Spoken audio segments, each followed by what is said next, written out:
আমরা যারা এনিমি দেখি আমাদের মনের ভেতর একটা কমন ফ্যান্টাসি কিন্তু কাজ করেই। আমরা সব সময় ভাবতে থাকি কেমন হতো যদি আমার লাইফটাও কোনো এনিমির মতো হতো। কিন্তু এটা কখনো ভেবে দেখেছো যদি সত্যি সত্যি আমাদের আসল জীবনটা কোনো এনিমি দুনিয়ার মতো হয়ে যেত, তবে কি ভয়ঙ্কর আর অদ্ভুত সব কাণ্ড ঘটতো। কারণ এনিমিতে যা যা ঘটে তার 99% জিনিসের সাথে বাস্তব জীবনের কোনো সম্পর্কই নেই। এনিমি মেকাররা তাদের নিজেদের খেয়াল খুশি মতো এমন কিছু নিয়ম বানিয়ে রেখেছে যেগুলো বাস্তবে প্রয়োগ করতে গেলে মানুষ তোমাকে হয় পাগল বলবে, না হয় তোমাকে নিয়ে ট্রল করা শুরু করবে। আজকের ভিডিওতে আমরা এনিমি ইউনিভার্সের এমনই কিছু মারাত্মক ও হাস্যকর নিয়মের সাথে আমাদের বাস্তব জীবনকে কম্পেয়ার করে দেখব।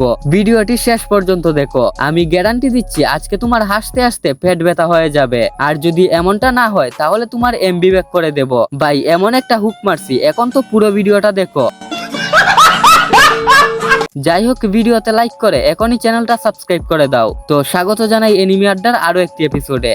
নাম্বার 1-এ আছে জানালার পাশের সেই ঐতিহাসিক সিট। এনিমি জগতে একটা মারাত্মক নিয়ম আছে, তুমি যদি কোনো এনিমির মেইন ক্যারেক্টার বা প্রোটাগনিস্ট হও তবে ক্লাসরুমে তোমার সিট হতে হবে একদম শেষ সারির, জানালার ঠিক পাশে। এনিমিতে দেখা যায় আমাদের মেইন ক্যারেক্টার ক্লাসে চুপচাপ জানালার বাহিরে তাকিয়ে মেঘ দেখছে, চেরি ফুল ঝরে পড়া দেখছে, আর মনের ভেতর গভীর কোনো ভিশন নিয়ে চিন্তা করছে। টিচার বোর্ডে কি পড়াচ্ছে তাতে তার কোনো খেয়াল নেই। আর সবচেয়ে মজার বিষয় হলো টিচারও তাকে কিচ্ছু বলে না। ব্যাকগ্রাউন্ডে একটা হাওয়া দেবে, তার চুল উড়বে, আর আমরা ভাববো বাহ কি কুল life.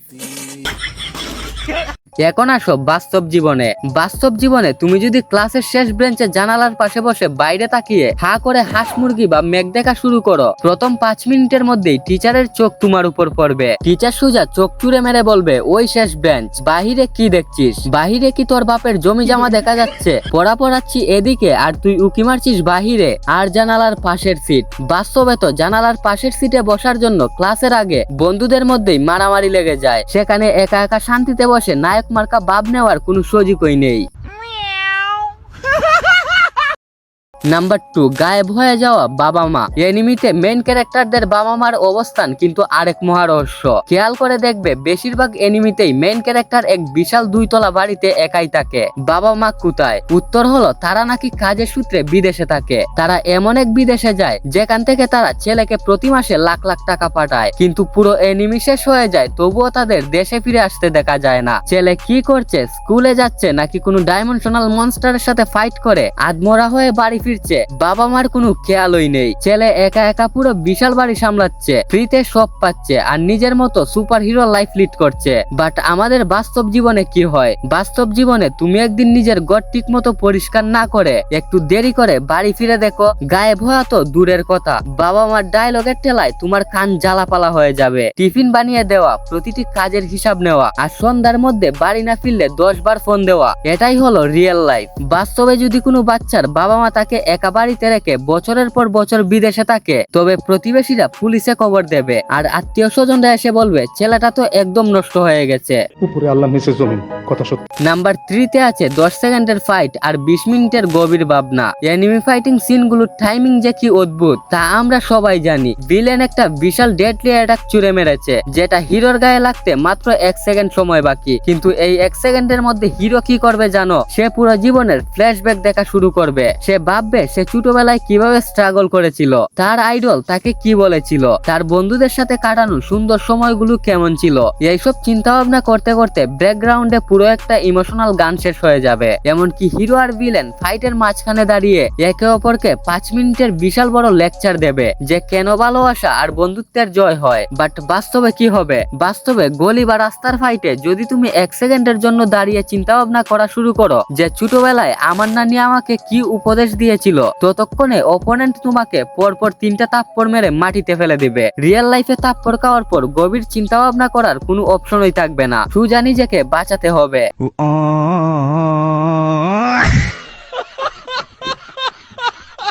Number 4, special hair style ও চুলের রং। এনিমি ক্যারেক্টারদের চেনার সবচাইতে সহজ উপায় হলো তাদের চুল। পুরো স্কুলের 200 জন স্টুডেন্টের চুল যদি কালো বা সাধারণ হয়, তবে আমাদের মেইন ক্যারেক্টার আর তার টিমের চুল হবে উজ্জ্বল লাল, নীল, গোলাপি বা দবদবে সাদা। আর স্পাইকি হেয়ার স্টাইল তো কমন, বাতাসের তুফান উঠলেও তাদের চুল 1 ইঞ্চিও এদিক ওদিক নড়বে না, একদম পারফেক্ট সেট করা থাকবে। কিন্তু আমাদের বাস্তব জীবনে কি হবে?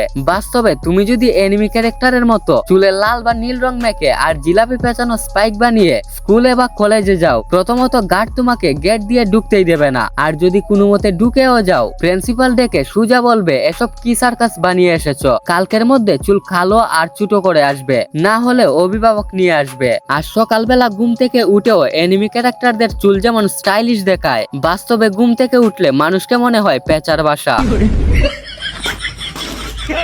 নাম্বার 5 এ আছে ধাক্কা খেয়ে প্রেমে পড়ে যাওয়া। রোমান্টিক বা স্পাইস অফ লাইফ এনিমিতে প্রেম শুরু হওয়ার একটা ক্লাসিক ফরম্যাট আছে। মেয়েটি মুখে একটি পাউরুটি বা পাউরুটি স্লাইস চিবোতে চিবোতে দৌড়াচ্ছে, কারণ সে নাকি স্কুলে যেতে দেরি করে ফেলেছে। আর ঠিক রাস্তার মোড়ে গিয়ে সে হুট করে আমাদের মেইন ক্যারেক্টার অর্থাৎ নায়কের সাথে ধাক্কা খাবে, দুজনেই মাটিতে পড়ে যাবে, বইপত্র ছড়িয়ে ছিটিয়ে যাবে, আর তাদের চোখ মেললেই একে অপরের প্রেমে পড়ে যাবে। আফসোস, এটা যদি বাস্তব লাইফে হতো। কিন্তু বাস্তবে এমনটা হলে কি হবে? বাস্তবে তুমি মুখে পাউরুটি নিয়ে দৌড়াতে দৌড়াতে যদি রাস্তার মোড়ে কোনো মেয়ের সাথে সজোরে ক্র্যাশ করো, তবে প্রেমে পড়া তো দূরের কথা, প্রথমত তোমার মুখে থাকা পাউরুটি তোমার গলায় দিয়ে না অন্য দিক দিয়ে ভরে দিবে।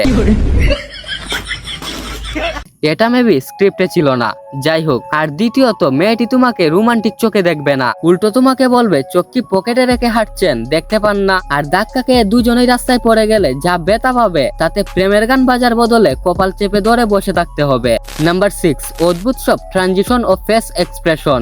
এনিমিতে ক্যারেক্টাররা যখন একটু লজ্জা পায় বা রেগে যায়, তাদের চেহারার অ্যানাটমি পুরোপুরি বদলে যায়। রেগে গেলে মাথায় বিশাল বড় লাল রঙের রোগের চিহ্ন ভেসে উঠে, আর কান্না আসলে চোখ দিয়ে সুজা পানির ফুয়ারা বা সুইমিং পুলের মতো পানি বের হতে থাকে। একটু লজ্জা পেলেই পুরো গাল একদম টকটকে লাল টমেটোর মতো হয়ে যায়। বাট আমাদের বাস্তব জীবনে কি হয়? বাস্তবে কেউ কান্নাকাটি করলে চোখ দিয়ে কখনো রকেটের গতিতে পানি বের হয় না, বরং নাক দিয়ে পানি বের হয়ে এক বিশ্রী অবস্থা তৈরি হয়। আর কেউ রেগে গেলে মাথা ফেটে লাল রোগ বের হয় না, বড় জোর চেহারা একটু গম্ভীর হয়ে যায়। এনিমির সেই এক্সপ্রেশন গুলো বাস্তবে কেউ দিলে তাকে সোজা মানসিক হাসপাতালে নিয়ে ভর্তি করাতে হবে।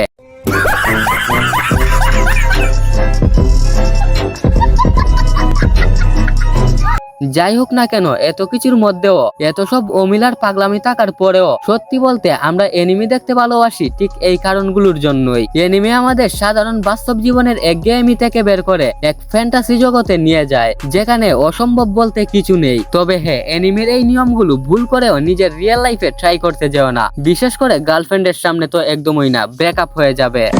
তোমাদের কাছে এনিমির কোন নিয়মটা সবচেয়ে বেশি হাস্যকর আর অদ্ভুত মনে হয়? আর বাস্তবের সাথে কোন জিনিসটার অমিল তুমি সবচেয়ে বেশি খেয়াল করেছো? নিচে কমেন্ট বক্সে অবশ্যই লিখে জানাও। ভিডিওটি ভালো লাগলে এখন এই ভিডিওতে লাইক করে দাও, আর চ্যানেলে নতুন হয়ে থাকলে সাবস্ক্রাইব করে বেল আইকনটা চেপে দাও। ইউটিউবের এই সাবস্ক্রাইব বাটন তোমার জন্য 106। এখন দেখো তুমি কি করবে। তো দেখা হচ্ছে পরের ভিডিওতে। So guys, catch you in the next video and আল্লাহ হাফেজ।